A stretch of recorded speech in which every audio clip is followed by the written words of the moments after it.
Journalist welfare association की एक आपात बैठक बुलाई गई थी चाईबासा में। सारे लोग देख रहे हैं कि आज राज्य में मुख्यमंत्री एक बीमा योजना का जो है कि लॉन्चिंग करने जा रहे हैं। 5 लाख का जो है स्वास्थ्य बीमा राज्य के कई लोगों को मिल रहा है। उसमें पत्रकार जो आंदोलन कर रहे हैं कि हमें बीमा मिलना चाहिए, हमें पेंशन मिलना चाहिए, हमें सुरक्षा मिलनी चाहिए, हमारे ऊपर फर्जी मामले दर्ज नहीं होने चाहिए, तो जो आंदोलनकारी हैं राज्य के, उनको ही जो है इसका लाभ नहीं दिया जा रहा है। इसके अलावा जैसा कि हम लोग देख रहे हैं, जो अखबार चैनल के माध्यम से हमारे ही साथी ये खबर चला रहे हैं कि इसमें अधिवक्ताओं को भी देने की बात है। कुछ दिन पहले मछुआरों को भी देने की बात थी। इसके अलावा भी हम लोग जैसा कि सुन रहे हैं कि राज्य सरकार गैर सरकारी और सरकारी कई समूहों को जो है बीमा का लाभ देने जा रही है। तो मेरा मुख्यमंत्री जी से एक स्पष्ट सवाल है कि क्या पत्रकारों से आपको इतनी तकलीफ है कि जो आंदोलन 10 साल से चल रहा है और जो आप सबसे पहले बीमा देने वाले राज्य के मुख्यमंत्री में गिने जाते थे, आज आप ही पत्रकारों को वंचित कर रहे हैं इस लाभ से। और मैं मुख्यमंत्री जी से पूछना चाहता हूं कि राज्य के कोष से ये निकाला जा रहा है। ये मुख्यमंत्री जी अपना घर से थोड़ी दे रहे बीमा कि उनको इतनी चिंता फिक्र है। और सबसे बड़ी बात है कि ये भारतीय जनता पार्टी, जिसका अभी तक नेता प्रतिपक्ष नहीं हुआ, जो पत्रकारों का सबसे बड़ा हितैषी बनती है। एक जयराम महतो आए हैं जिनका कि चुनाव से पहले उनका चुनावी जो प्रारूप तैयार हुआ था प्रचार का पंपलेट,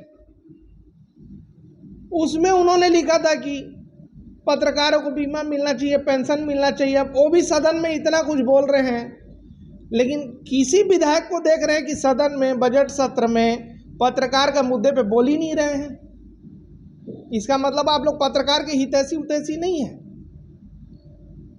तो मेरा आज का आपात बैठक करके पत्रकारों को यहाँ पे जुटा करके और अपनी आवाज़ को आप सभी के माध्यम से हर जिले में पहुंचाने का एकमात्र उद्देश्य है कि राज्य में पत्रकारों का हितैषी कौन है, ये आज के दिन में सबसे बड़ा सवाल है। पत्रकारों के मामले को लेकर के हम लोग अभी तक कम से कम बीते 10-12 वर्षों में कम से कम नहीं भी तो एक सांसद, विधायक, मुख्य सचिव, सचिव, जनसंपर्क के जो निदेशक हैं, मुख्यमंत्री से लेकर राज्यपाल से लेकर अधिकारियों तक, मेरे ख्याल से शायद ही कोई जिला बचा होगा जहां का जो उपायुक्त को ज्ञापन नहीं गया होगा इस मामले को लेकर के।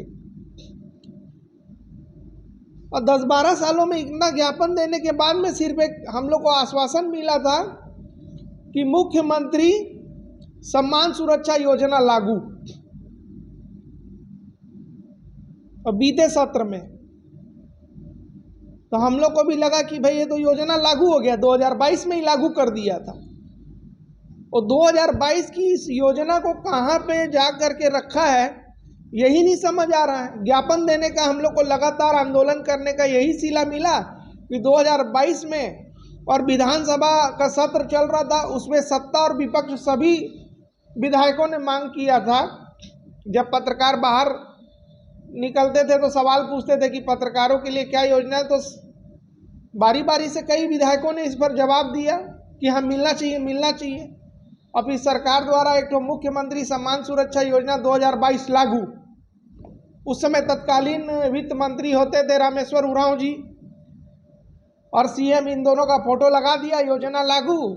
और आज तक वो कहाँ गया पता ही नहीं चल रहा है। यही हुआ हम लोग को लगातार ज्ञापन देने का, और आज हम लोग फिर ज्ञापन देंगे और सरकार को याद दिलाएंगे कि हम लोग आंदोलन कर रहे हैं, हम लोग को मिल नहीं रहा है। और जो मांग ही नहीं रहा है, जिन लोगों का कोई डिमांड ही नहीं, आप लोग चुन चुन के उन लोग को दे रहे, इसका मतलब पत्रकारों से आपको तकलीफ है कहीं ना कहीं।